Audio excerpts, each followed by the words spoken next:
Hello, welcome back to Root at Badger Rock's virtual workshop series. Today we're going to be doing a cooking workshop actually, and since it's November, we're starting off Native American Heritage Month. So this whole month we'll be doing workshop series for all the weeks for Native American Heritage Month. I believe we just had Lillian White Eagle. She did a beading workshop this past week, and this is the second one, and I'm leading this one today. My name is Forrest Smart. I'm from the Bad River Ojibwe tribe, Forest County Potawatomi, and Ho-Chunk Nation. My spirit name is Bimosek Ishigum. That means Skywalker, walks above the clouds. But yeah, I just wanted to share a sweet recipe that I found. It uses a lot of indigenous ingredients, not necessarily what our ancestors were eating back in the day. We have a little bit more modern twist on it. So we're going to be making some pumpkin today. We're going to be slicing it up, roasting it in the oven, and then we're going to be sprinkling that with a little bit of seasoning and oil. And as well, to go with it, we're going to be making a Pepita Pesto. So using the pumpkin seeds, obviously we call those pepitas. So we'll be using those in our pesto today, as well as a little bit of maple syrup, another indigenous ingredient that we like to use, very, very versatile. Unlike normal pestos, this isn't really going to be cheesy. There's no cheese in this one, so it's just going to be a little bit sweeter. So I really liked it. I actually got this recipe, or the inspiration was from Sean Sherman. He's Oglala Lakota, also known as the Sioux Chef. He owns a business in Minneapolis, I believe. He's also the owner or founder of, what is it? Natives, so Native American traditional indigenous food systems, which is where I got the inspiration for this recipe. But yeah, we'll dive right in. I also want to do a cedar tea to go with it, so we'll move on to that one first because that one's just really easy. I picked some cedar from my parents' house. They have a couple of cedar bushes, cedar trees in their yard. So I made an offering of tobacco. Always give something while you take it or before you take it. So I got some cedar here. We'll just pick out some of the green, pick off some of the brown pieces, so we keep all the green in there. We even throw in a few stems as well. Get some of this bits out. And we'll do one more little leaf over here. And then to go along with that, I also got some pine needles, some pine branches. Again, these are just really good for teas. We use these in ceremonies a lot. Well, not as much pine. We'll use cedar a lot in our ceremonies, especially for like sweat lodges or for fasting. And then we also use it just for like purification purposes as well. But we can use it. It's also good for your respiratory system. It's got vitamin C in it, and it's just really good for you. It's a really good taste too. So we'll get a couple of pine needles to go along with that as well for added flavor. We'll just throw the whole things in there. So we got our tea ingredients right here. You're going to want to bring some water up to a boil. We got our water boiling over here. We'll just pop these right in there. All right. We'll let that steep for about 10 to 15 minutes. A little longer if you want a more stronger brew. While that's cooking, we'll get our pumpkin ready. So this pumpkin's from our garden here at Badger Rock. We actually didn't plant it. Just kind of showed up, but I think maybe that was for a reason. I think it's just for this workshop actually. So I like to think about that. See if I can't get a good, easy cut.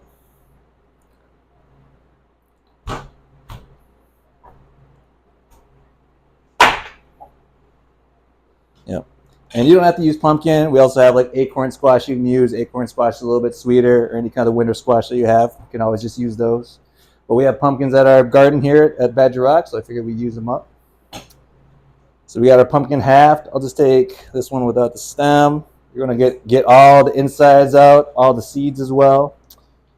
And then, if you want to be more sustainable, which we always like around here, we can always keep some of the seeds. Like I said, we use pepitas in our pesto, so these are pepitas right here. Just need to roast them and get the seeds out of them. For right now, we'll just take them out, scrape out all those insides. There we go. Going almost there.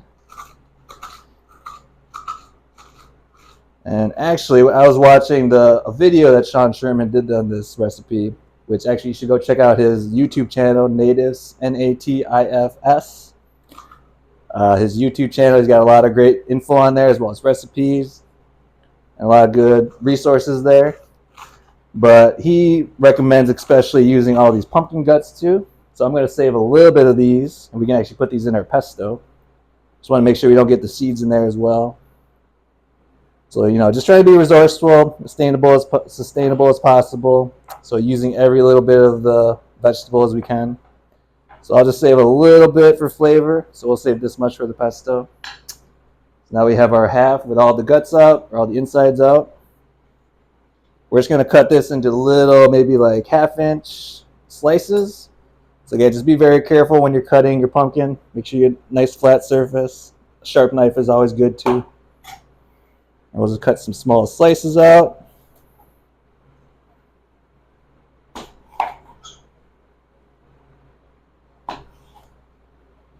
There. We'll cut this one once more.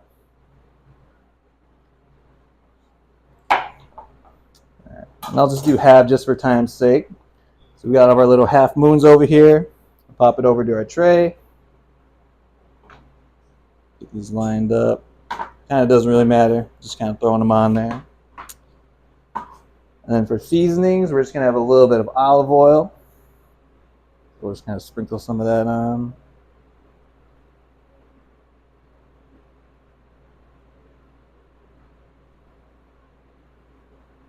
A little much. We got this handy dandy little brush. Kind of drizzle the olive oil all over.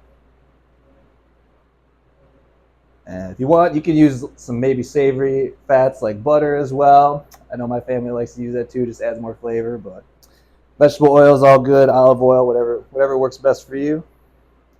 So we got those oiled up. And then we just need a little bit of salt. Just a little bit on top.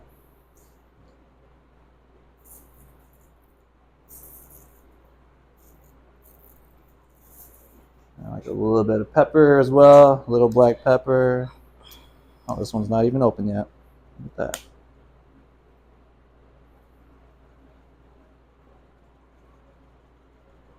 Just a little black pepper on top as well. I see it in Sean Sherman's recipe. He also uses dried sumac berries. I would have loved to have gotten some, but I think it's already kind of past their peak season of when you should harvest them. I think that was more in the middle of summer. But it's also one you can use. Another great foraged plant that you can use. Very good in antioxidants. Also gives like a nice tart flavor.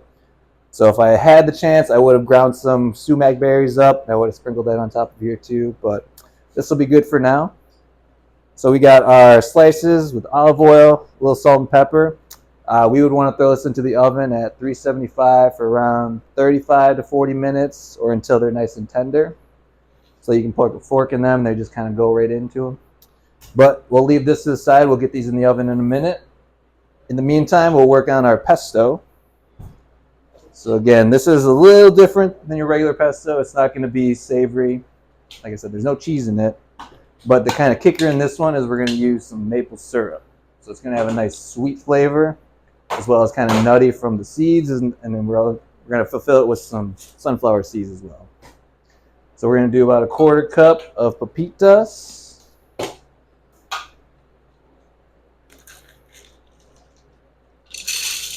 Quarter cup of pepita.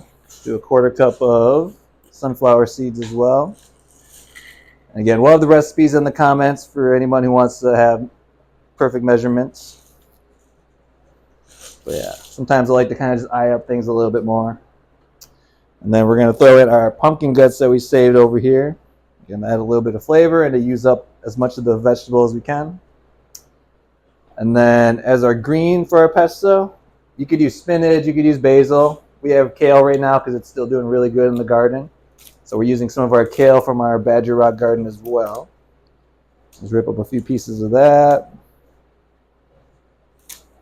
Put that in there. I'd say maybe about 1 cup of diced or chopped kale or so. Maybe 1.5 cups.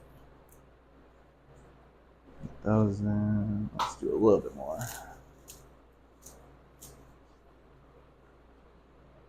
One more. And then we're gonna go with about a cup or a quarter cup to about a half cup of olive oil. Got a half cup here. I'll maybe do about a quarter cup at the beginning. I think I'll probably do about half cup actually. So get it more incorporated.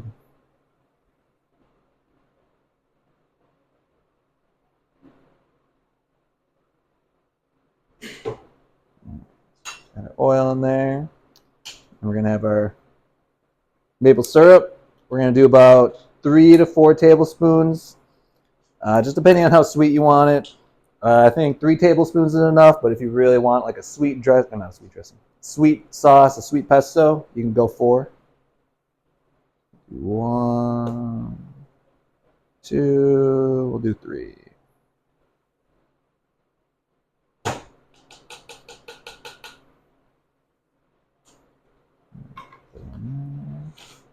Now we just need a little bit of salt to taste. I'll just do maybe like a half a teaspoon to start.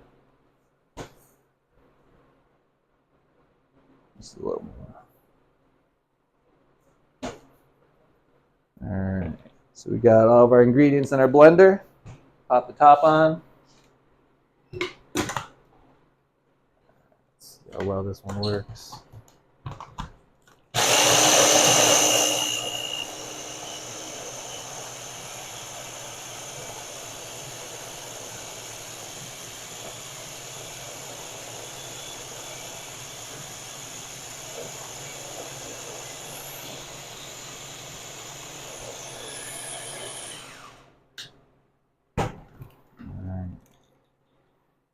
Pretty good blend. I might do just a little bit more. Just try to get all those seeds nice and chopped up. Oh, make sure our blender is fitted just right. There we go.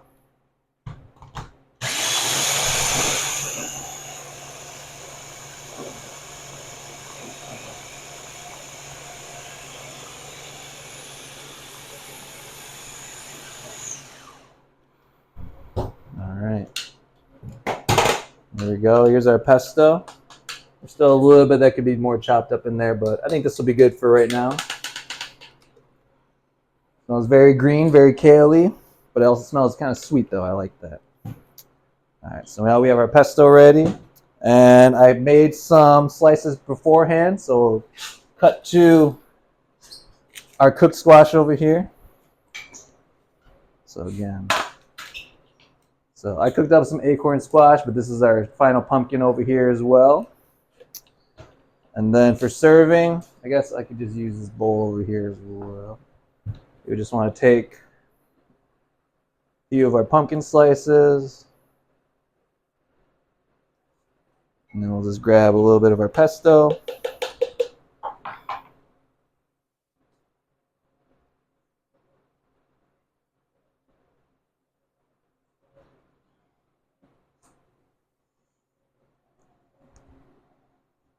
There we go. So here's our final dish. Here's our roasted pumpkin, roasted winter squash, and our Pepita Pesto. And then, almost forgot, we got our tea going over here. So I just want to grab that real quick. I think it's been about 10 minutes. Yeah, if you can see, our tea is starting to get a little greenish yellow hue to it. Oops. So that's about, when you know it's around or about done, starting to get that greenish tint. We'll just filter out our plant material.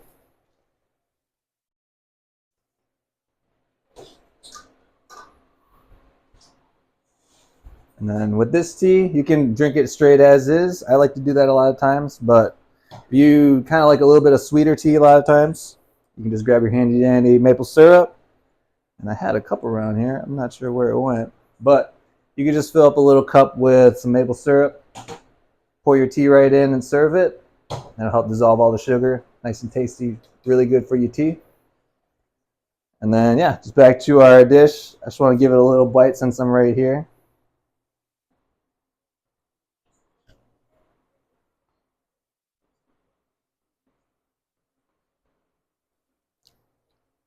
Oh yeah. It's really sweet from the squash already, but then yeah, the pesto, it adds a nice, I hate to say a green flavor, but if you've ever had pesto, you kind of know what I mean. But it's got that sweetness to it. It doesn't have that real savory flavor, so it's a little different. But I really think you'll like this one a lot. But yeah, that's all I have for our recipe today. I just want to say thank you to all of you for viewing it today. And yeah, we have a lot of great events coming up at Badger Rock Middle School. We're going to be doing a community dinner this coming Friday, November 8th, from 5:30 to 7 p.m. We'll be having a few interactive workshops going on there. It's a free meal, so come on down, come show some support. We're also going to be putting up our land acknowledgement sign, finally. Really happy about that one. Really great to see that one come to fruition. And then, yeah, we'll be having more workshops this whole month, so stick around for those. We'll actually be seeing my dad in one of them, Sonny Smart. He'll be making an appearance as well, so looking forward to that. And yeah, I think that's about all I got. Until next time, see y'all later.